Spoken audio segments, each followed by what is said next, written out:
Hi, 1920s class.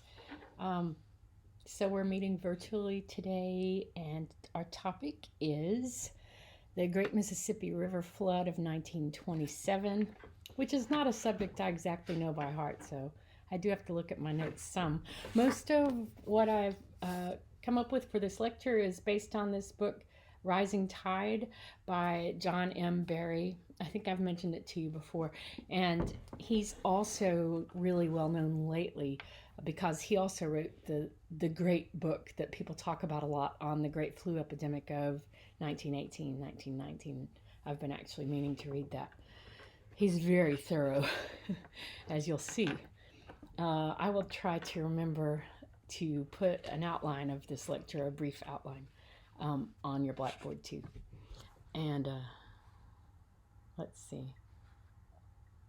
Do you want to see Myrtle May? Okay, hold on. Say hi. Are you on there? I can't tell. There's the girl. Just for a second. Oh, yeah, I'll probably have to cut that out if I can figure out how to do it. Anyway, so I'm kind of going through the book in order, and I'm hoping to insert some pictures in this too, although I may run out of time since it's kind of getting late already as I'm starting this. Um, Ever since, there were people on Earth, they've tried to figure out ways they could control nature. And rivers are no different. So people have always tried to figure out how to control water, how to control rivers. And the Mississippi is a great example of that kind of battle. There were two engineers who spent most of their lives trying to control the Mississippi River, and they're pretty fascinating people. If I could only figure out how to share my PBS documentary called The Great Flood, or is it The Fatal Flood? The Fatal Flood with you, I would be doing that instead of or in addition to this, but I can't figure it out. So I sure hope this works. At any rate, there were two engineers who spent most of their lives trying to control the Mississippi. And, there were others, but these were the two most prominent. So Eads is the first one, EADS. I don't know why I don't have where he was born, but at any rate, he was born around 1820, so about 200 years ago. He moved to St. Louis. His family was moving to St. Louis when he was a young teen. He was 13. They were going upriver, and the boiler exploded on the steamer that they were on. They were taking the steamer to their new home in St. Louis, and the boiler exploded. That was his first experience with the river. And that kind of made him want to learn more. And he never, ever forgot it. He was very poor, not even able to go to school. And his family was very poor. His mom, he had to sell apples to help his mom. He sold apples on the corner to try to help with some money for the family. Uh, he he made a friend on the street, and this guy let him come at night and use his library. And so he just taught himself. He taught himself how to read. He taught himself everything. And he started something that was really, really unusual at the time. And that was a salvage business on the Mississippi. The reason it was, just unheard of is, well, if you ever drive over the bridge to Memphis, you can see what those currents look like. And it would be quite a scary river to mess with. But, in addition, you probably know a lot of the river's nicknames, like the Muddy Mississippi. And it was called that because if you were underwater in that river, you couldn't see a thing. It was so muddy, it was so dense, it was so brown under there. And one of the things we'll see is a hallmark of the Mississippi is the sheer amount of silt that moves along that river bottom, just constantly, just churns along there and flows downstream. So Eads designed a special kind of like a machine. I want to say it's a boat, but it's a machine to help with salvaging even when you couldn't see. And not only that, I mean, this guy was kind of nuts. Um, he he he did this salvaging in the totally, the water where you couldn't even see. But this is the strangest story that there is about him, I think. I can't even imagine this. They say he walked on the bottom of the Mississippi River. Not just a little either. He knew the river really well because of this walking on the bottom that he did. That's just the strangest idea to me. He said sand was swirling around like a snowstorm, and he couldn't see anything. So he did great with his business because boats went down all the time, and people couldn't figure out how to get their stuff. So he ran this salvage business, and he was kind of, like the river was sort of his life. And he had all kinds of tragedies in his other life, and he would always come back to the river. Even when his wife suddenly died and he had two little bitty kids, he left them with his sister-in-law and he went back and worked some more on the river. He was a pretty unreasonable guy, they say, and but he retired at 37, with $500,000 200 years ago. So that was worth a lot today. He stayed really active after that, though. He designed ironclad boats for President Lincoln. He had never made anything like that before, but he just knew how to design things like that because he knew the water so well. And he was a really powerful man by the end of the Civil War.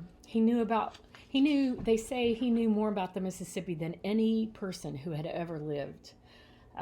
Later, a bridge was built over the Mississippi at St. Louis, and that was he thought of it as his hometown. He designed and built that bridge in 1874. Now, the other obsessed guy about the Mississippi River is Humphreys. I've forgotten his first name. Andrew Atkinson Humphreys. So Humphreys was born in 1810. He's a little older. He was born in Philadelphia.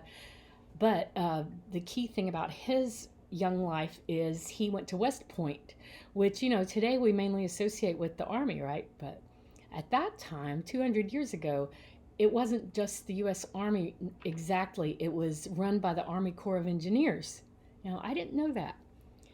He graduated from West Point at 20, and he wanted to work as an engineer. He really hated Army life. It really bored him, and he wanted to be an engineer. So one of the first things he did was work on a coastal survey for the Army.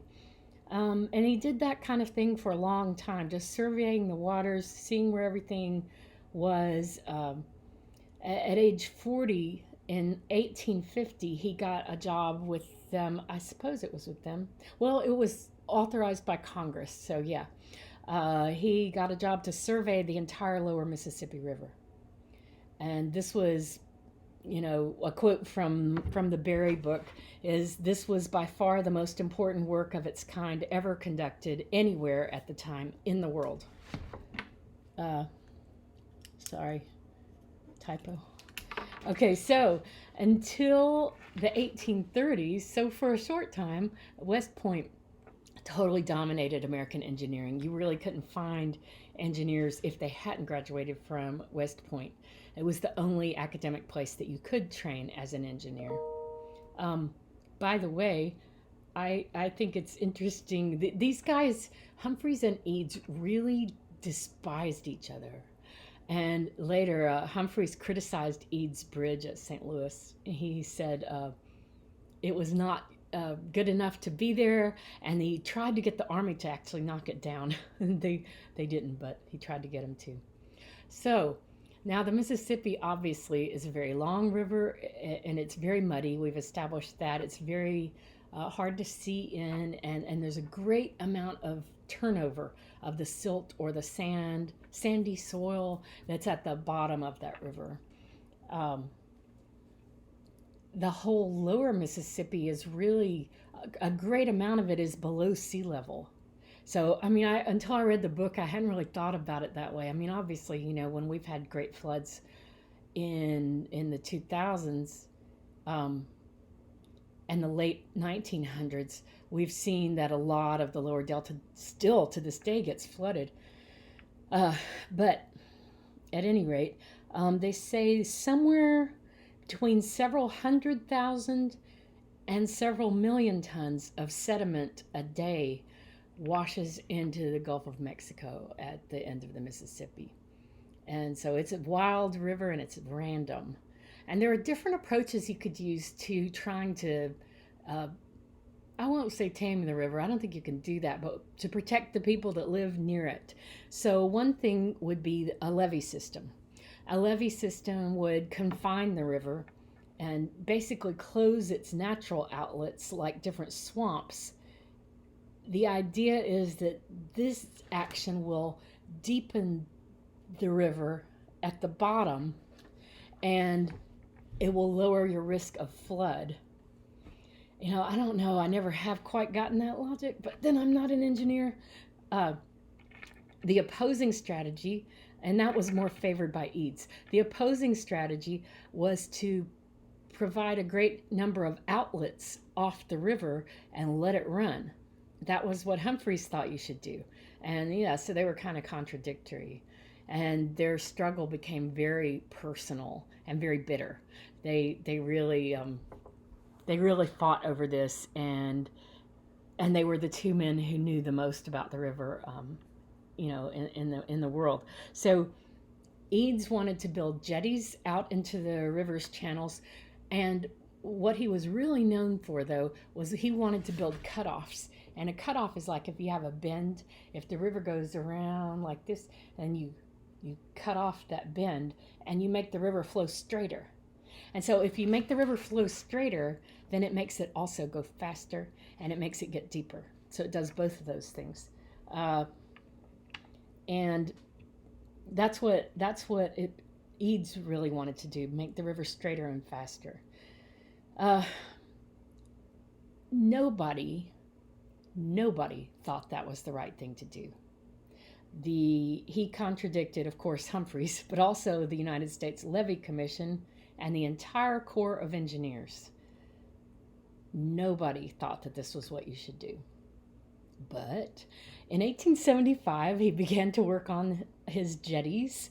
At this time, 6,857 tons of goods were shipped from St. Louis through New Orleans to Europe every year. But by 1880, the year after he finished, 453,681 tons were shipped by that route.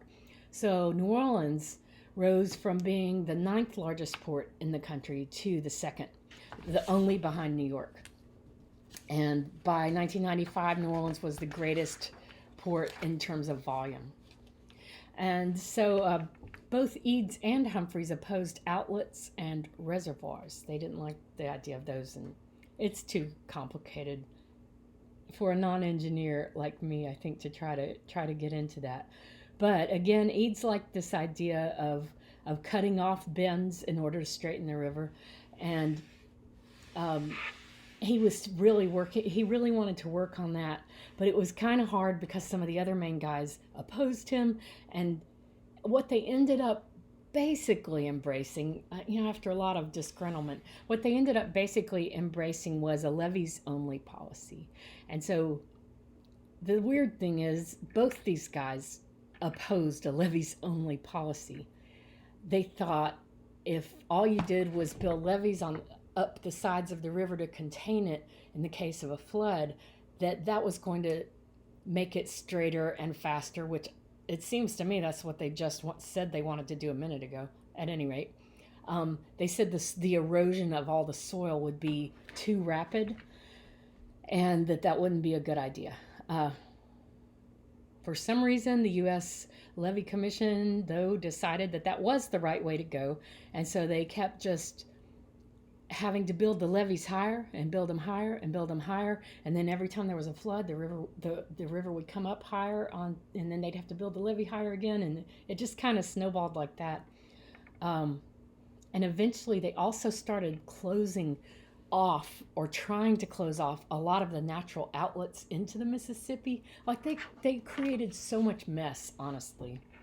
Now, another major character in this story that you need to know about is Senator Percy Leroy, or I don't know if it's Leroy or Leroy. It's spelled like L-E and then capital R-O-Y. So it's spelled like Leroy. He was a senator from Mississippi, from Greenville.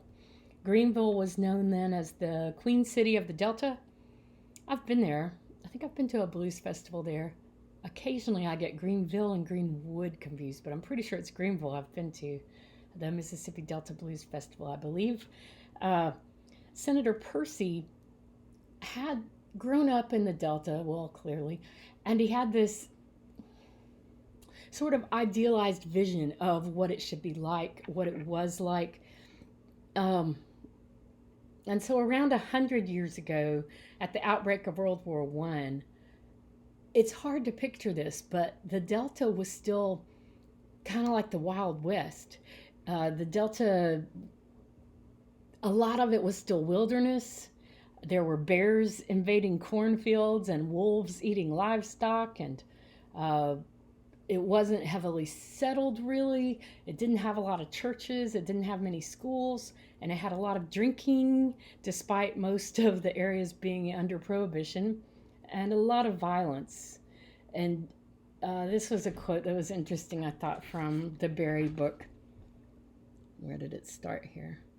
Oh, kind of a little bit of a repetition, but like the West, and unlike the already settled South, it had few churches, few schools, much drinking, and violence. Violence and passion were everywhere, bred in its endlessly flat earth. One did not turn the other cheek in the Delta. The homicide rate in Mississippi dwarfed that of the rest of the nation, and the Deltas dwarfed that of the rest of Mississippi. More than 75% of Delta blacks in the state penitentiary had been convicted of murder or attempted murder, double the percentage of black prisoners from outside the Delta. At the same time, incongruously, Cotton had simultaneously created an elite whose sons went to Harvard, Princeton, and Cornell and traveled the world. And so you had a really great system here of haves and have-nots, and it was pretty clear elite white men were the favored ones, and everybody else wasn't. Greenville, though, I mean, it had a population of 15,000 in the by the early 1900s. For a place that size, though, it was a real interesting place. A lot of entertainers came there. They had a lot of distribution of goods out of there. They had a really fine hotel. They had 3 cotton exchanges, elite clubs for men, for elite men, good schools, and very interestingly, for the time, very good schools even for people who were African American. For example, 100 years ago in Greenville area, they were teaching African American students Latin. And you didn't find that in a lot of places, and particularly in the South. The interesting thing, too, most of the Greenville area was black. Senator Percy, like I said, he was an elite kind of guy. He had a very kind of almost an old South sort of upbringing, almost like a Civil War era, we should take care of the black people, noblesse oblige kind of attitude. An interesting person all around. He actually, though, had to fight the KKK at one point. That's another, video that I wish I could figure out how to share with y'all. I tried to record that twice. I'll keep trying. So Percy pretty much ran the county. And the thing is, Clavern, which is with a K, the group of people who are in the Klan, the Claverns, 3 Claverns were started in the immediate area of Greenville. And the main reason they were organized, so the thing that I really wanted y'all to see about that video is that the main reason they were organized was to defeat Percy for senator. And so a lot of the Klan-related organizations, it wasn't only about racial and religious hatred and so on and all of that, but the KKK made huge inroads politically, particularly in the South, but somewhat in the Midwest. And in the 1920s, that was really their heyday. Now, the Klan, part of their story is that they eventually pretty much collapse under the weight of their own, just nonsense. Oops. No, no, no. Ah, where'd my camera go? Oh, there you are. Hopefully I can cut that out. I don't know. I really don't exactly know, but I will try. So, yeah, the Klan collapsed because of corruption. That's what I was trying to say. Sorry, I got distracted for a minute. Um, and Percy spoke out really, really prominently and loudly against the Klan, and he ended up, winning the race for Senate anyway. They didn't defeat him. Uh, by the early 1900s, you'd started to see some major flooding. There was a really large flood in 1912. There was a big one in 1913. There were a lot of deaths and loss of property and so on. 2,000 people died in Ohio alone from the 1913 flood. And then some of the engineers started trying to reopen the debate about, should we do something else or just levees? Shouldn't we have some other strategies in place? Maybe some reservoirs, maybe some other things. There was a very important person who was in this debate named James Kemper. And by 1922, Kemper was very loudly predicting a record flood within the next few years. But nobody was really listening to him.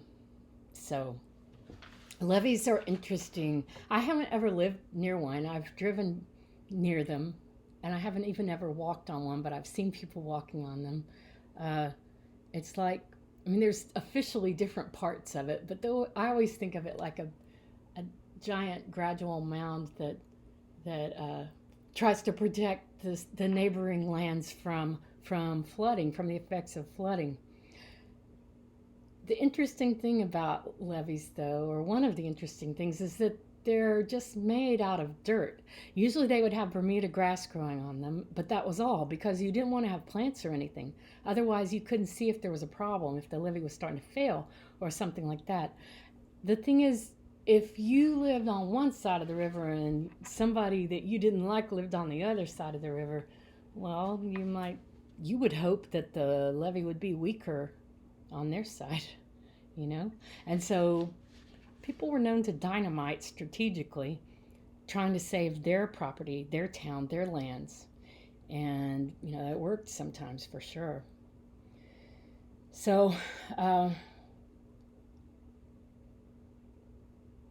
yeah, okay. So I think I shall take a short break and I will come back.